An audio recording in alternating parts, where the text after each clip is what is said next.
The who, the how, the when, the why. Today we are going to do a lot of questioning of ourselves as to why in the world we would have a podcast. And this one, The Sound of Inbound, has been produced by my dearest colleagues here to my right, Savannah, that's her official name, that's how you pronounce it, and Mark A. Your full name is Mark Kating, right? Yeah. That is your full name? Mark E. Ting. Yeah. So we just call him Mark. But so they have been helping me this whole season. And today on The Sound of Inbound, we are going to talk all about why in the world we did this crazy thing to produce a podcast here at Inventive. And I'm sure we're going to get into some other things too, because we've had a really cool season of, I think, 15, was it, interviews that we did? Counting Inbound. Yep. And in all of that time, we actually learned some things. So I thought we could get into that in a few minutes. I think you guys had some questions for me too to see if I was paying attention this season. So for all those that are watching, I think that today's episode is really, should you try a podcast? And my vote is yes. What do you guys think? I say yes too. I think it's been a lot of fun. Savannah, what do you think? Yeah, I think if you have a team that's willing to support you in that project, then yeah, go for it. It's hard to do alone. If you have a team that's willing to support you, yes, I would absolutely agree. It's extremely difficult to do by yourself. And actually, just to kind of get into that for half a second, I would say we took this on with the goal of being as professional as we possibly could afford to do. And in our mind, try to really raise the bar for all those folks that just kind of ad hoc. I'm a podcaster now. We wanted to go after this with much more purpose. Would you both? Some sincerity behind it. Yeah. What do you think, Savannah? Yeah, I think each episode was really thought out, all the prep that Mark put into all the research, and then your energy on every episode, I think just really sold the whole package. We are still learning how to use the equipment, as is unfortunately evident by Savannah wearing the headphones backwards. The wire goes on the left. Why does that matter? The wire goes on the left. But It's just the thing's over there. but it's the left and the right, and it's actually the left. Fine. Oh my gosh. It was not actually intended to go that way. That was pretty funny. Out like that. But we learned a lot of things. We're still learning. And we're still learning to this day. So yes, what questions do you guys have to get this going for today? I think you already kind of touched on the first thing that we wanted to really open up and explore. We've done 16 episodes now. We're a season in, but why did we start a podcast? Why did we do Sound of Inbound? What is it doing for us? The reason why to start a podcast, I've had this argument with my family and my colleagues for 3 years. Bought all the equipment and said, we're going to do a podcast, but I didn't have an idea as to what the theme would be. So it was just more fun. And I even had people come over and we played with the equipment and we laughed hysterically with all of the voice, controls and effects. And I thought, okay, well, it's not a toy. We should try to make this into something. So why now and why The Sound of Inbound is the name of the show? A couple things. So I think first, as an agency, we should try things because that's what we're hired to do. We are the ones that can go out there and be on the front lines experimenting to see what works and what doesn't. And if it works well for us, we could probably make that work well for our clients too. It also gives us a lot of interesting types of experiences, through what production would require and preparation would require and exactly how much would stick, not stick. There's a lot of people out there that just go after this kind of medium with no plan and it doesn't work. So with a plan, I was hoping we could try something now that we felt would be of value to us and to our clientele and hopefully to the world at large for those that are getting into marketing. The name, Sound of Inbound. Well, we want to be known for that as an agency. It's the most sticky type of marketing that exists these days. It's persistent and you own it. I love talking about inbound. And inbound is a universal theme that works for sales, works for marketing, works for brand. We want to create a magnetic brand. So why don't we learn about what that sounds like from other people? Therefore, Sound of Inbound. Plus, I love alliterations and rhymes. And then half a little bit of a story is I wrote music for HubSpot at one point for their conference called Inbound. And when I was writing music for the conference, I went ahead and reserved the domain, thinking it about to be more about music than it was at the time about a podcast. So I think just serendipity, it worked out. Why did you choose a podcast as a medium? It's a pretty saturated field, so why stream into the void? Well, hopefully we're not streaming into the void, but we are streaming into the void. I know that. Podcasts to me are like blogs. If you produce a good blog, people are going to read it and come to you and find that information helpful and it's organic and it could be shared and all those good things. So I think a lot of people can put podcasts out there, but if it's produced well, just like a good blog would be, I'm hopeful that people would want to try that too. So try this medium and try us out, meaning that they get to hear what we're all about see who we're interacting with, learn more about our personality, just get to know us more. So I love the medium because unlike the traditionalist of a blog or an email campaign, this has got a lot more, I don't know what's the word. It has more soul. Well, it has more soul. It gives us more opportunity to present a character that's in multiple dimensions. You're not getting the very flat 2D, just text on the screen. You hear us and you see us and you understand more of the inferences by watching our videos and things like that. So I love that. I also believe that podcasts themselves aren't really the audio format anymore. And I think a lot of us thought pure play, they were just audio, like a radio show. So I love how these are more like vlog casts and podcasts. You know, it's like we wanted to try some things. And I really felt like podcasts are probably the most modern channel these days where people are having a chance to get out there and try something different. Yeah. And like you said, if the more we try it ourselves, if other people that we work with want to become interested in the medium as well, we can speak to it better, consult on it. And kind of takes me into what I think we wanted to ask you about next, which is like, do you think it went perfectly season 1? Like, did everything happen? It was all just amazing, right? Like no hiccups, nothing went bad. No hiccups. It was. We were so prepared, like days, weeks before every episode. Right. We were never writing a script 30 seconds before the guest is about to log in. It was lots of lessons learned. I think specifically if it's like fun to walk down that memory lane, it obviously wasn't perfect. There was a lot of shenanigans going on. Do you have like a shenanigan that stood out the most to you from this first few months of trying this that made your heart race the fastest, stressed you out the most, made you laugh the hardest? I think it was one of the first or second episode. We were thinking we had everything together finally, or there's a couple things, but the audio wouldn't even connect from the board into the computer. And we were just like, great, the mics are just not going to work. It's like the whole point of a podcast is to hear people.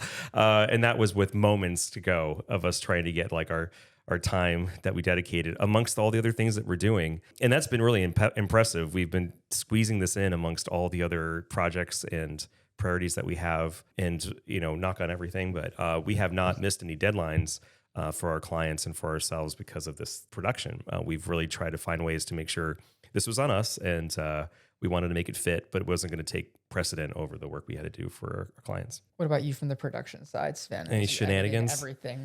Does anything you watched that you were just rolling your eyes? You can't believe that it happened? Well, I think the biggest shenanigan for me was before we actually started producing this episode, I was getting into the world of video editing, and I was learning Premiere for the first time, Adobe Premiere, and I had never done any sort of video work, not in school. And Aaron approached me one day, said, "Hey, we have all this footage from a client from the shoot that we did. We don't really have anything to do with it. Like, can you go through and process it?" And I was like, sure, I've never done that before, but I can probably figure it out. So luckily I had a little bit of that experience before jumping into this podcast. But in that experience, I found that there is a way to auto sync footage with audio. And before that, I was manually going in and lining up every single audio wave, making sure every single camera was synced perfectly, like down to the last frame. And so it turns out there's a way to do that in Premiere where you can just click a button and it'll line up as many files and as many footage as you want. So that saved me hours and hours and hours in this podcast producing situation. I like that. How about you, Mark? Any shenanigans for you? I mean, I was going to say, kind of immediately off of that, the technology is what makes it so much more possible. But even to your other sentiments of how it felt like we were doing everything at the 11th hour and having it all just kind of fall into place, I remember our very first episode, our very first pre-interview, we were with Michael, and I had him in our little Google Meet room, and we were so excited to hear, all of the brilliant, crazy things he has to say. And we had no plan on how we were going to capture. We hadn't heard of Riverside yet. Like, that's what we use. We use Riverside to record our podcast, and it's a great technology assisted thing that makes it much more simple to do. And he just casually happened to drop it in our conversation. If he hadn't said that, I don't know what we would have used to put all of this together. Like, he just happened to have the happenstance of all these things. Yeah. So we've actually said this in some of the podcast interviews themselves, that you have to be opportunistic in our line of work and very open-minded. And you both have been very opportunistic and open-minded. And I think it's been for the better, right? Would you both agree? Absolutely. Totally. At some point, we should probably give everybody the breakdown of what software and hardware we're using, so people could appreciate what we go through, of course, but also, if they ever want to pursue this as well. Yeah. As you said, it's a lot more accessible these days. If you went back not that long ago, maybe 8 to 10 years, this production would look so much different, and it would require a lot more people and the equipment would cost 5 to 10 times more. And there's just so many other things, components to it, as you mentioned on the software side, that just would not be possible without today's modern tech. Anyway, we'll get to that. That'll be one of the segments that Savannah will cut, and we'll talk about hardware. All right, go ahead, Mark. What you got? Well, I think as we again continue to reflect on season 1, everything that we did with some incredible guests, you were the host for all of them, but were you listening? Do you remember anything that any of your guests said? So we thought we would do a little trivia with you. Okay. Season 1 recap. We're going to give you quotes from some of our different episodes. Okay. And we're not going to make it that hard. We're going to give you multiple choice. We're going to give you 2 guests that could have said it, and you tell me who said it. I'll start with one right here. So we'll have a longer quote. This guest said, I'm going to have to say Barbie. We love some female empowerment. We love Barbies, and who wouldn't want to live in a dream house?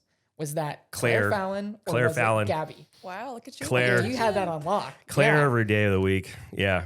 She is Barbie. She is Barbie. And she is killing it at HubSpot. She used to work at Salesforce, and now she's at HubSpot, and she's really accelerated there too, ascended, I should say, in some amazing ways, and she's enabled us. So yeah, she's all about that. She is probably she's a marketing Barbie for sure. Yeah. Yes. I mean, that question answer, your 2 choices were our 2 HubSpot focused big guests with Gabby as well. Yep. What was it like talking to people that have been so helpful to us at HubSpot? They're excellent partners to us, and they've allowed us to get access to people this year that give us more behind the scenes and how they think. I love that they're willing to give us that access and the discussions that we are allowed to have with them. And it's not a one-way street, it's a two-way thing. So This morning, I know this is very coincidental and it sounds like I'm name dropping, but the personalization team for all of HubSpot, which manages their AI, interviewed me and went through a couple of questions around adding us to a focus group and getting early access to alpha and beta technology that we'll get to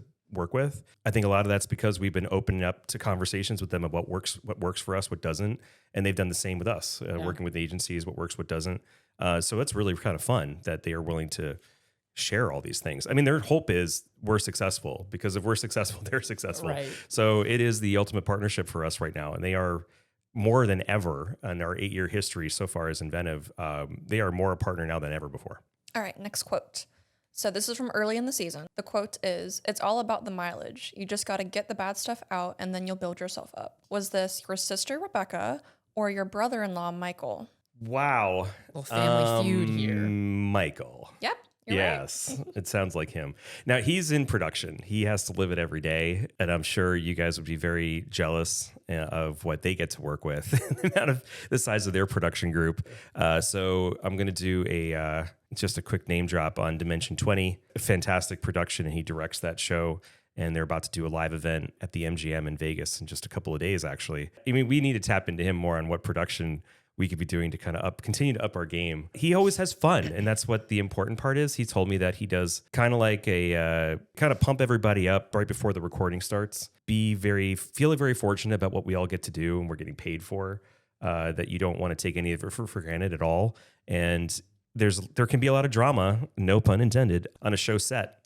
And he likes to make sure people just don't be so all that, heavy stuff. Don't bring it here. We're here to have fun. Yeah. And so I love how he brings that vibe to his productions, and I hope we did that too. Was it funny talking in these long form conversations with family like that? It's comfortable. We have these long debates a lot and probably could do a lot more. It's a cool format. I think the thing that you and I have learned, Mark, was when we do these longer form podcasts, it's still the snackable content that's actually getting the most engagement, but you need the long form to go pull it from. So it all works together. Mm-hmm. So regardless if anybody's listening to this entire thing right now, or you're just getting this quick clip, I think it's all been very useful. But yeah, with the family, it's kind of fun and very interesting to see how much more talent they have. You don't even realize it. You don't get to talk to them all the time. Right. So yeah, I think that's kind of neat that we get to have that kind of that channel and that whole platform. Yeah, it was fun to have them on. We'll quiz you on some friends now, some old people that were colleagues of yours for a long time. You tell me if McGavick or if Michael Worthington said this. Okay. This is a quick one. Go for it. This person said, "I need people's brains." Oh, man.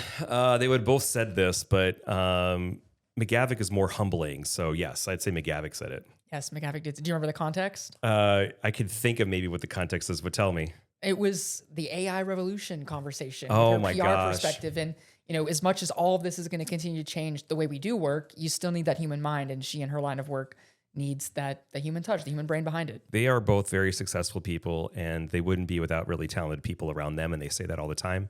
And if anybody's out there watching this, listeners think I'm very successful, it's only because of these people and all the other folks that are behind all the things that are inventive. It's not me alone. So I believe that, on top of the fact that AI is here upon us, yes, you need the peeps. You need the good peeps.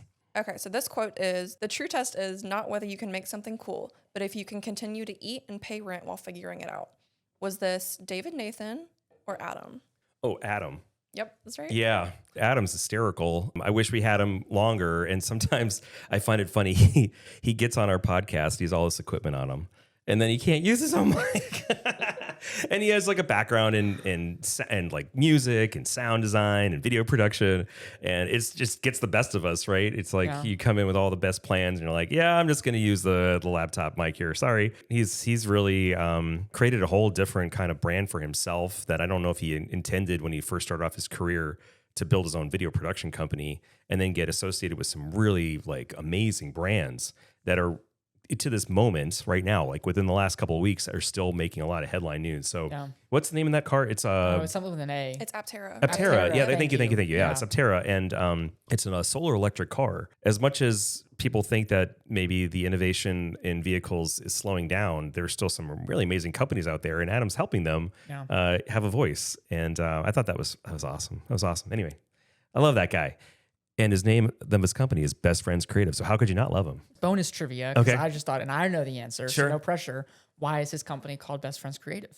Because it was going to be a wedding photography Yeah. company. Yeah. And then he's like, I got to pivot. And that's fun. That's so much fun. I love how he kept it. I think he thought originally it was going to be unprofessional, but how could you be mad at a company? Called Like, Best I've got to Friends. pay them on time. I've got to hire them. They're the Best Friends Creative. All right. With the shenanigans aside, as you can see, I have been paying attention this season on our guests for season 1 of The Sound of Inbound. When we come back, we're going to be doing more reflection on what's worked, what's not for both Savannah and Marquet.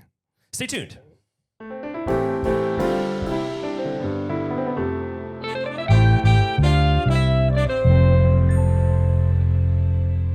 Hello, everybody. We are back into segment 39 of Sound of Inbound, and we're going to jump into the pond and reflect upon ourselves. Get that? Oh, that was bad. That was like a bad dad joke. I just made that up when I said it. Yeah. But we're always having some fun here. So, Savannah, what you got for me? So we just wanted to get your thoughts on what it's been like producing and hosting a podcast, because you're involved in the beginning, like scheduling the guests, like kind of helping with some of the research, and then you're also hosting it yourself. So has there been any lessons learned that you want to reflect on? I wish you guys had more help. I wish I had more help. It's a lot to run a company and then come up with these kinds of initiatives and then be in the middle of that too. If I don't create the time, it won't happen. So I'm glad we did make the time. Yeah. I wouldn't want to keep thinking about, oh, if one day we will. And I'm like, no, you got to just do it. I'm not going to regret doing this and having a lot of other stuff going on, but it is wildly difficult. The part that I'm very proud about, and I will call upon each of you in this particular case, but I'm glad we do any kind of prep. I'm glad we do the pre-interviews. I'm glad that I have Mark to help me kind of handle all the shenanigans, if we keep using that word, herding the cats, if you will, of the logistics and the details and getting the timing right and getting everybody on the line the way they need to be, getting the releases out there. I mean, all those things that we don't necessarily think about, but it makes it easier for me not to have to worry about all that stuff. And then for you, Savannah, I'm like, we're all very appreciative of how much skill you've built upon this year overall. But I mean, this show couldn't be possible without having you be so on top of taking all this content. I'm trying not to smile because she has to edit what I'm saying right now.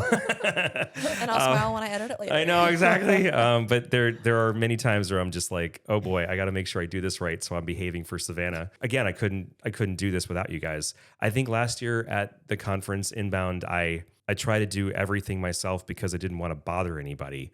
But there's no way you can scale if you do it all yourself. It's just not going to happen. So if there's last moment of reflection here is like, I'm glad I'm not doing this by myself. And I'm hopeful that I include everybody in this, that they all feel like it was worth it, including my wife in life and in business, that she looks at this and she's proud that we pulled this together too. Yeah. I would like for her to, give us a little check mark and say, good job.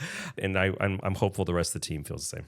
Kind of like you're talking about just even not being able to do it on your own as well.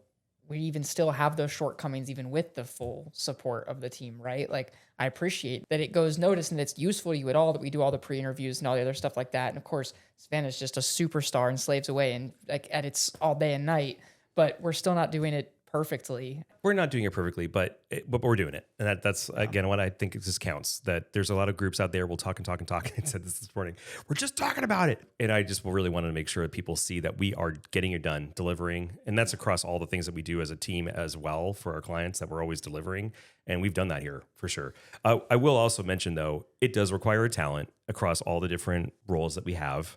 If I want to be a little bit like type A personality for a minute, I look at the other agencies that might be watching this. Go ahead and try and see if you could do as well as I do. Because it does require some other skills that people don't realize. They think they could turn a camera on and there can just be all that.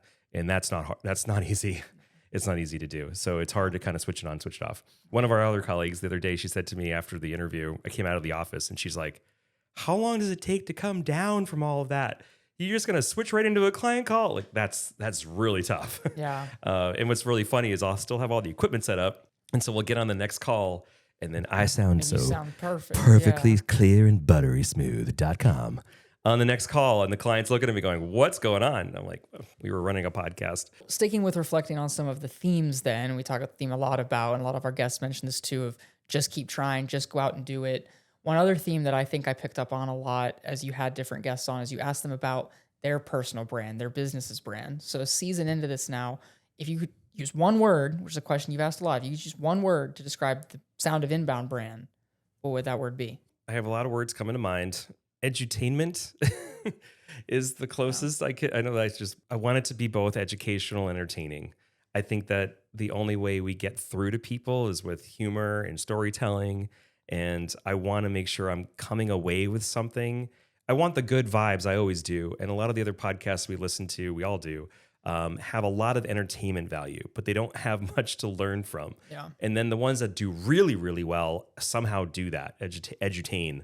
And I love that. I think that I don't mind hearing about people's hysterical story about what happened between here and the airport, but I still feel like in the business that we have, I'm like a sponge. I want to see and get inspiration from everywhere. And sometimes I want to escape from all that and just kind of like laugh at something.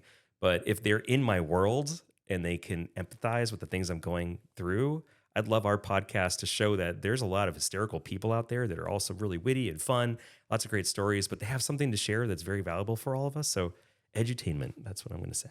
Have we spent enough time reflecting? Are we soaked well enough? Have we steeped in the pool of reflection? No, I think we can look towards the future. Okay, I think that's something else that we're really excited about because the buck doesn't stop when this camera turns off. We want to keep doing this. We want to keep bringing people in. There's hopefully a lot more that's going to come in season 2. I'm smiling because when you say it doesn't stop when the camera turns off, and sometimes the cameras turn off by themselves. Pesky, you flipping pesky camera, you. Yes. Yes, okay, we could do that. Yeah, we just wanted to talk about season 2 and what you were most excited about, like maybe what you think is going to make it different from season 1 and why people should tune in. When you think about producing a show like this, you want to come up with formula that has this ability to continue to scale.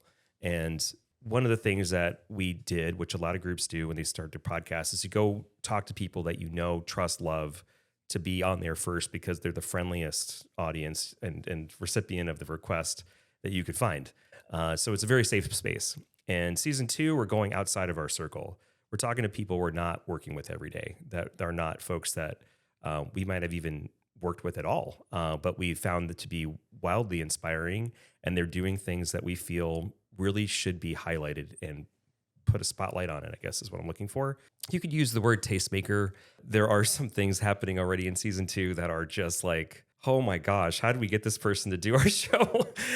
So I think that's really special. And I think that's where you have to, again, be an opportunist whenever you're out there in life and you never know who you're meeting, and you should learn about them and find out what their story is, because that's what makes them so unique and special, and see if it's worth sharing on our show too. So that's what I'm hoping for that. So I'm looking for people that are going to be bringing in a different perspective outside of our network, and have had some really interesting experiences and accomplishments that would inspire others. And I think one thing that I'm looking forward to with season 2 that we've started to have a lot of conversations about is how we're going to try to get the word out there though too. I mean, Yeah. it's that same theme. It's the trial and error. It's we're doing it. Like we're doing different things. We're trying to use different AI tools to help make content and all this other stuff. But we haven't started to eclipse anything yet. We're still trying to really grow that audience base, and they're out there. We want to find people that want that level of edutainment. And I'm excited about some of the conversations we've had on looking for those different channels where people live and thinking about how to share the sound of inbound message. Yeah, it'll come from our experience and the guest's experience and how professional they are and that kind of thing. I hope that it'll have a good blend of both entertainment and education. I hope it will. We are definitely challenged by a huge pool of people producing content. Yeah. So I always wonder, are we just lost in the mix? And we're not. I hope we're not in the sea of sameness. I hope we're doing some things that are a bit different, but we haven't figured out that hook yet. Or we have the hook, we just don't even know. We don't even realize it. So when we get into this in the second season, as we bring on folks with a lot more experience doing these kinds of discussions and interviews and stuff like that, we might find ourselves at a different echelon just in the conversation, but we also might find ourselves getting some inspiration of other ways to kind of mix it up. What we will talk about though is what I think, again, still in season 2 is the idea of tastemakers, like you're saying. I think that might be something that becomes a little bit of a hook even for season 2 is the people that come in that just come from crazy different backgrounds and walks of life that just have something to blast into this edutainment world here. So, actually, you're saying that, but I think that part of being the tastemaker was the fact that they did something really provocative. And so far, the people we have lined up have done something quite provocative. Yeah. And that wasn't something that was on their career path. They decided, I'm going to now do this. And that really became their signature. Sometimes for the better, for the worse, but that is their signature, and they have really held to it, and that's really, really cool. So I've always wondered, did they recognize when that happened? Did they decide when that happened? But still, I think that's another thing that they all kind of share. They've had a pivot, and they've really kind of launched into the world with that pivot. So in that spirit, I thought it might be fun to play one more little game here. Maybe we'll all play and give an answer of tastemakers that could be on season 2. Yeah. Kind of similar, like who would your dream lunch be? Who would your dream whatever be? So what would be someone dead and someone alive? Give one each. A historical figure, someone from the past, but someone we could clip right now and tag them and ask them to be on the show that would be a great tastemaker for season 2. Okay, you guys go first. I don't know. So from here or from afar, Savannah, who would you want to have on this show? I think my dream guest who is alive, who I don't know if we can really tag, but I think it would be really, really cool to meet her. Her name is Carol Davidson. Do you know who that is? No, I don't. She is the designer of the Nike logo. Oh, well then I do. Yeah, she was a student at the time, and she got paid $35 for her design of the Nike logo. That's she was later amazing. gifted stock in Nike company, which I think has become valuable since Yes, then. I think she did okay. There was a designer for the Android logo, the little bot, and I was really excited about that logo at one point, that mark, being that Google was such a different aesthetic. And so I reached out to that person. I think it was at the time called Twitter. And we were able to go back and forth. She was the person that designed the Android logo. And I thought that was so cool. Yeah. That is This super is cool. years ago, and I should have stayed in touch with her. She'd be a great person on the sound of Inbound. Yeah, that'd be really cool. But yeah, if you can get a hold of the person who is part of the Nike brand, especially the absolute origin story of the Nike brand. I mean, yeah, I think of she's in her course. 80s now, so I'm not sure if she's on LinkedIn. I would be interested to see what she thinks of design today. Yeah. My because thoughts exactly. It's the timelessness of what she's done and how abstract it was. Because at the time, very literal marks were being, just typography were being used for many brands. So she did something quite different, and that was really cool. Yeah, well, the swoosh is based on the goddess Nike and her Yeah. wings, so Yeah. it's I don't know, so minimal and it's so timeless, and it's lasted all these years. I think it would just really cool to meet her. It'd be great. Yes. Is it the most timeless logo we can think of? I can't think of a more iconic logo. Well, Steve Jobs talks about, the perfection of being Apple and being an Apple and not having to say it anymore because you just look at it and you know what the name of the company is. So there are companies, for eons that have had, and even the origin story of logos in general being the seals of of royal homes and or hieroglyphics, all this kind of stuff. So yes, I think that there are some organizations out there that have really done a fantastic job making their mark the thing that we think of, the first thing in their minds when you think of a specific type of or lifestyle thing brand or how we travel. It's incredible. When you think of shoes, a lot of people just think Nike. I learned the backgrounder on the Guinness logo recently because of the Guinness show that's on right now, the TV show. And what is the story? It's a harp? It's a harp. Yeah. But the part that was phenomenal to me is that it's the harp in the logo for Guinness is oriented in a certain way. And you know how our harp has a long bridge to it. And that's where the musician sits to play it. And I think it's on the left. And they trademarked that. And when the euro was being designed and they were working on all of the symbology for Ireland and the euro, they could not make the harp face in the same direction as Guinness because Guinness owned that trademark. So they had to flip it. Wow. Isn't That's that crazy. insane? That is crazy. And that's all because of a company's trademark. Yeah. It's like That was like power of trademark. I'm a big hockey fan. Yeah. We just had Michael Worthington on as well. But the Utah Hockey Club is brand new. And from what I was reading about, they really wanted to do the Utah Yeti, which sounded really cool. I like how that rolls off the tongue. Yeah. I like the Mammoth too. That's what they landed on, is the Mammoth. Yeah. But I was reading that the Yeti coolers blocked them from being the Utah Yeti. Oh, wow. Yeah. I wouldn't Yeah. even thought about that. Which was weird because it doesn't seem like that big of an overlap. And it, honestly, again, maybe judging some brands a little bit, if I was Yeti coolers, I might have been okay with it, right? It's, I don't even mind if I sold more. yeah, that's what I'm saying. Like But for it- tailgating and all that kind of stuff. Yeah, it would have. Well, maybe you never know if it was or not. But I do think that trademarking and protecting a brand is important for those reasons. About you want to be the only one that has that, Yeah. has that name, has that mark. All right. Well, with that, Mark. Well, with What about that, you? Mark, you already actually mentioned the guest that I came in prepared to say for my dead guest. I thought Steve Jobs, for everything that we're doing with the sound of inbound and even honestly, the inventive brand and how aggressively innovative it is. I mean, who has ever embodied that better than Steve Jobs? And I think he would just have been an incredible conversation to talk about magnetic brands, the crux of what Sound of Inbound is.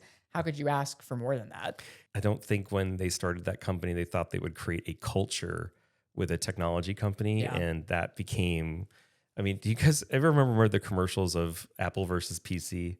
And they had personified an actor to be Apple and personified a person to be a PC. I don't think so. And they talked to each other. No, I haven't seen that. Oh my gosh, I'll have to show you guys. It's Okay. hysterical, these old commercials. And it was like Apple going after PC. And of course, the Apple person was cool. And the PC person wasn't as cool. And the Apple person's like, I'll help you out. I'll make you cool. It's like that kind of thing.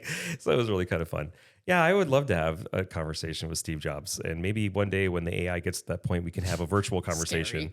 I know. It's happening. It's Yeah. getting closer. I was thinking about folks in our time right now. I've mentioned this musician a million times before, and he is extremely accessible, wildly talented. His name is Jacob Collier.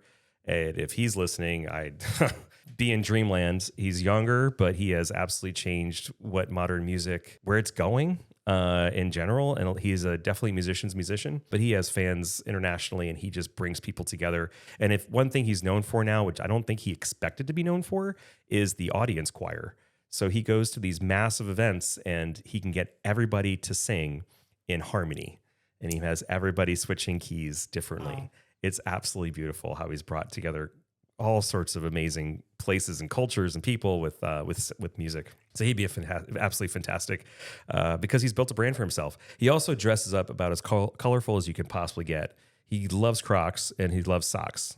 And his sound is amazing. So check out his albums as well.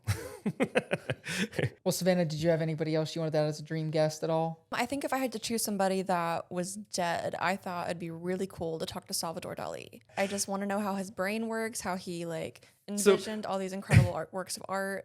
And you must have seen that in the interview I had when I was in Europe. He was he designed the Chupa Chups. Yes, I did Yes. see Logo. that. Yeah, Yes. yeah. And I'd forgotten that little factoid. Could you imagine? It's like Beethoven writing the Intel sound. You know, it's like, no, that's not happening. But like Salvador Dali did draw the logo for the Chupa Chups lollipops. Crazy. I'll have to put that clip at the end. I don't think we actually posted that. You didn't post that? It was like a little snippet afterwards. It did. Yeah. I'll put it in the end of this clip. Okay, it'll be up there. Stay tuned. Yes, stay tuned. Yeah, that would be hysterical. That's really fun. I think if anybody over time I would love to talk to, Benjamin Franklin, Mozart, The classics. Joan of Arc, you know, like things like that. Monet. Monet, yeah, Monet. I would Monet. You would yeah. Monet. I would Monet, yeah. Well, I think my living recommendation is someone that I have been begging you to check out pretty much since you hired me, because I think that you would just be so fascinated with him. And he is a Comedy Central comedian named Nathan Fielder. One of his biggest shows, and still all of the work he does now is still all geared towards this larger umbrella idea, but one of his first shows was called Nathan For You, Mm-hmm. and he went around southern Los Angeles and he found small businesses, so brands, people that needed to figure out a way to do business better, think differently about themselves, position themselves, and he would find the most harebrained ways to try to make them more money. And did you ever hear back, it was a few years ago now, the fake Starbucks that blew up in Washington, up where Starbucks I feel like I actually have heard originated? about that. Yeah. Right. It was crazy viral, covered by all Yeah. the news. And turns out a few months, year after that whole news cycle came and went, it was all staged by him and his show because he got into the weeds of like parody law and like consulted lawyers about it. And there was this local coffee shop in the area where Starbucks was starting to blow up that was just getting screwed because of this big box brand.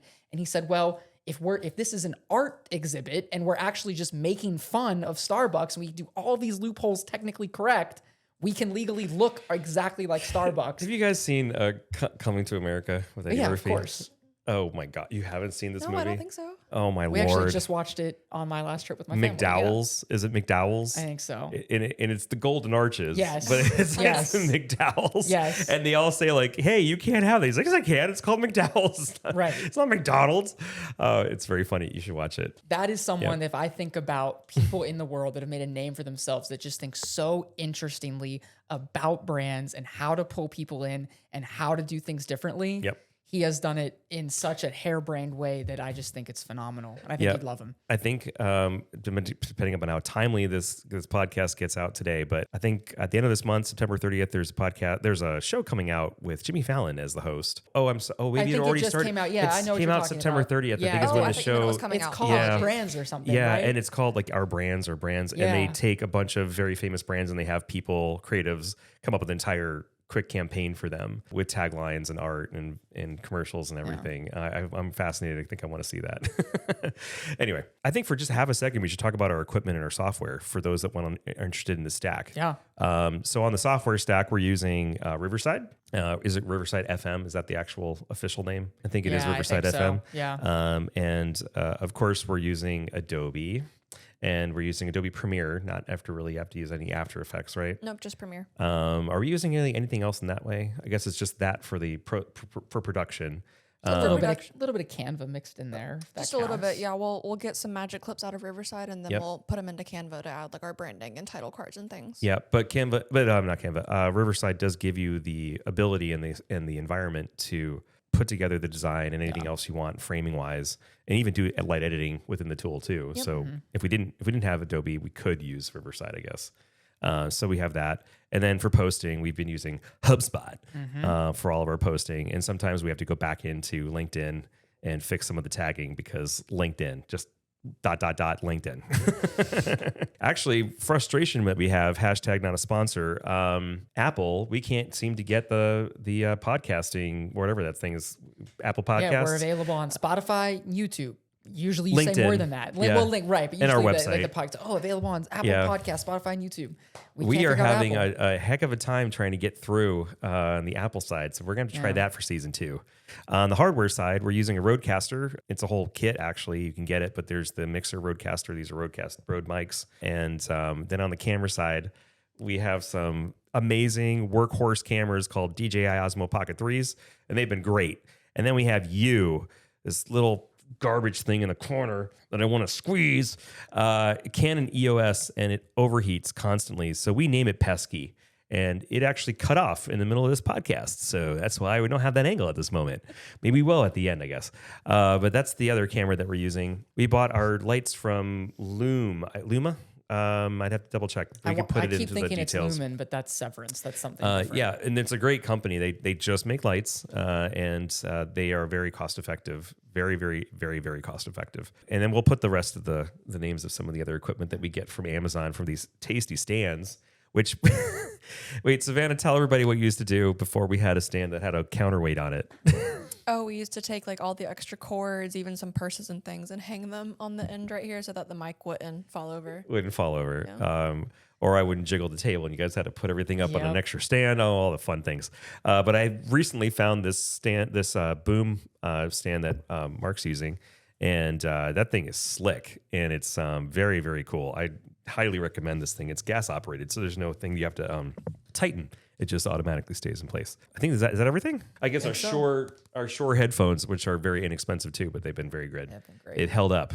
Other than shouting out equipment as we wrap on season 1 right now, are there any other shout outs you'd like to give? People that have helped us out? Well, of course, I think in our credits for this one, Savannah, you got to call out all the other friends of ours that have helped on our team with this season, which includes our entire marketing team and some of our other designers, I think, here and there too.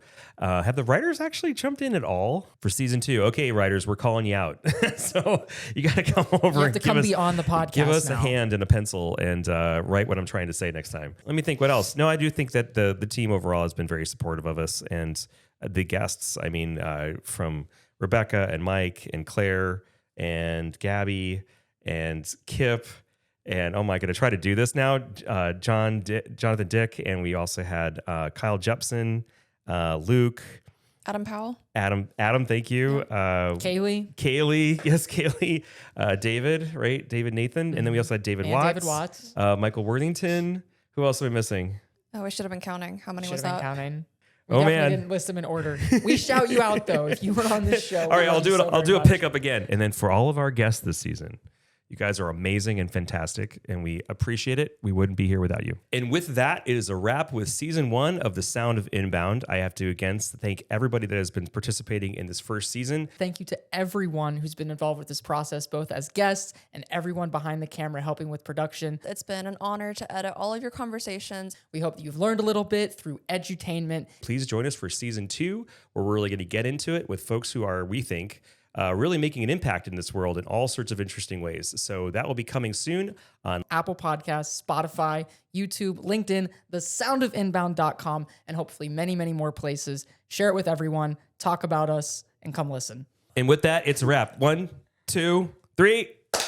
Here's a quick little crazy piece of trivia. We say in America the Chupa Chups, but it's actually pronounced Chupa Chups. Chupa Chups. Chupa Chups. Yeah. We, of course, now know who designed the logo.